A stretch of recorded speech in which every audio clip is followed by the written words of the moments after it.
hope that you are willing to pick the beat up and kick your feet up, dance with me. Let it lift you off the Hi, this is Larry Hoppen and Lance Hoppen of Orleans, and you're listening to Pavlina's Kids Place. Hey everyone, this is Pavlina from Pavlina's Kids Place. I'm on location at Manatee Island in downtown Daytona Beach for the Oyster Festival with the legendary rock band Orleans. Hello. How you doing, Pavlina? Good, how are you? We're well, yeah. Okay, good. So congratulations on your 40-year anniversary, because 2012 is the Orleans 40-year anniversary. So what is like the main thing that hasn't changed for the Orleans in 40 years? Well, what hasn't changed for Orleans in 40 years? Well, Lance and I are two of the original guys. There were four of us, and we're brothers, and we're the remaining original members of the band. So that hasn't changed at all. Okay, good.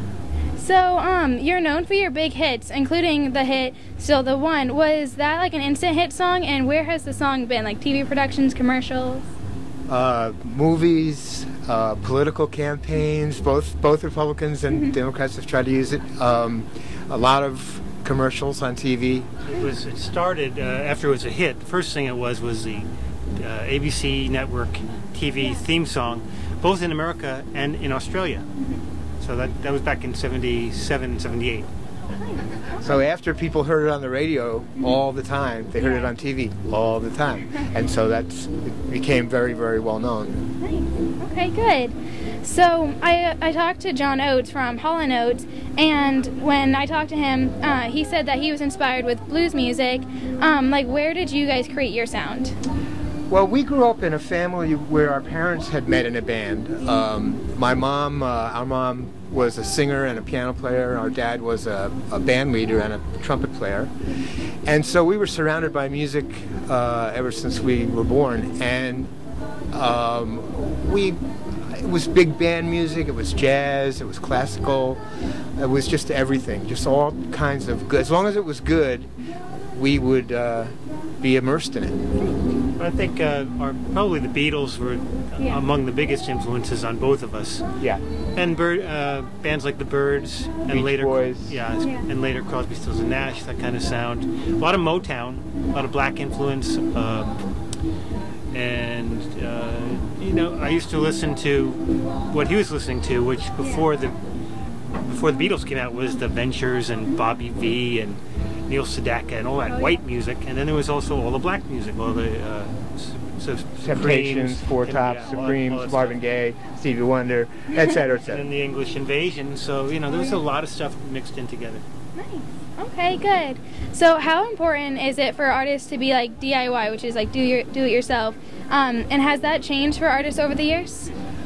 Well, I think that the passion and the drive that push artists forward on their own for self-motivation, that's never changed. I think the media that you use is obviously different. The playing field is different. There's no longer, it's much more fragmented. We have the internet now. We didn't have that when we were beginning.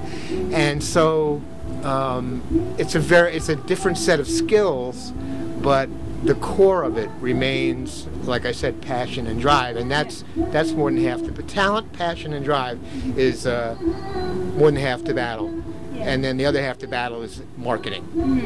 Yeah, so the DIY used to be just make your music, that's what we had to do. Now DIY is all about not only doing that, but doing all the marketing. Active on the net and figuring out how to promote oneself without the support and backing of a label, because the labels are, as we know, dying out, and there's fewer and fewer artists who actually even have a label. So it's more about being able to reach out. The good and the bad of it is anybody can reach out now, but the other side is you have to do it yourself. I think it's always been about bonding with your fans, and the music is the main way you bond with your fans.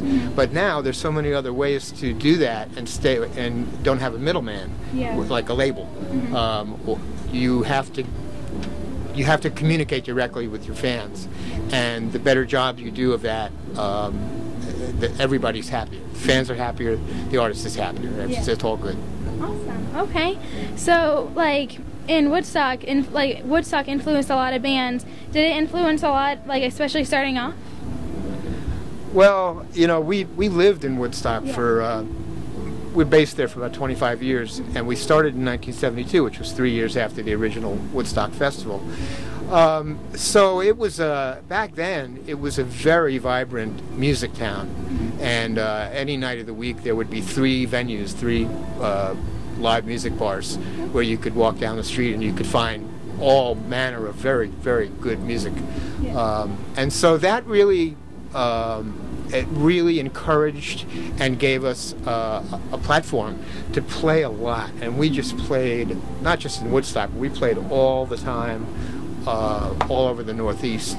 And I think that that's really key. I mean, I think you got to find places to play, and you have to find a way to play the music that you create. And the festival itself, you know, was an event that had no precedent. There was nothing like that prior. In fact, there wasn't even a music business as we know it until it evolved in the 60s, you know, when there started to be large events and bands making some money for a change. So it all came out of the era in which we grew up, and was catapulted forward from Woodstock in '69 and into the 70s, which was our heyday. Nice. Okay, good. So, what are your guys' upcoming plans and events? Well, we have a few things going on this year. One of the things we're going to do is we're going to go play over in Japan for our troops on July 4th. That's coming up. What else is going on? We're going to be on the Fox TV, national TV network, on the Fox and Friends show. That's the morning of Friday, July 27th. On their All-American Concert Series. We're doing that slot. And we have an idea and a kind of a plan to, by the holiday season, to create and release a 40th anniversary album, which is part history and part all new, like half and half. And it's going to take a lot of doing, and a lot of what you're talking about, DIY, interacting with the fans and building a reason to do it in the first place, and then somebody might want to actually buy it at the end. So it's like an all-year plan to get this CD done. Okay. And you guys are also doing the Rock and Pop Masters. What is that? Rock and Pop All-Stars is a band of, it's one backing band, which is most of Orleans and a couple of other really good bass and guitar players. And we back up a lot of different lead singers of really well-known songs from really well-known bands. Most of them are the guys that sang these huge hits like, like Still the One, or John Cafferty and On the Dark Side. Felix Cavalieri from the Rascals, Julian Turner from Deep Purple, David Pack from Ambrosia, and so on and so forth. The lead singers of various bands of the 60s, 70s, 80s. And there are about 24 of them or so, and any show might have 3 or 5 or even more in a given show, and no 2 shows are the same, but the band is always the same, and most of the guys in Orleans are involved in that. And then the front men change. We're doing a show coming up soon, a private party where we're having Spencer Davis, Give Me Some Lovin'. You know, so these are iconic, and a lot of these guys wrote the songs like Spencer did. So it's a lot of fun, and we all love each other's music, and we all grew up with each other's music, and we're starting to get some more recent guys like Jeff Scott Soto, Chris Barron from the Spin Doctors, and like that. So Wally Palmer from the Romantics. So it's an ever expanding thing, and we love it. Nice. Well, thank you so much for talking to me. Okay. Well, thanks. Thanks for very impressed at the work you're doing. Absolutely.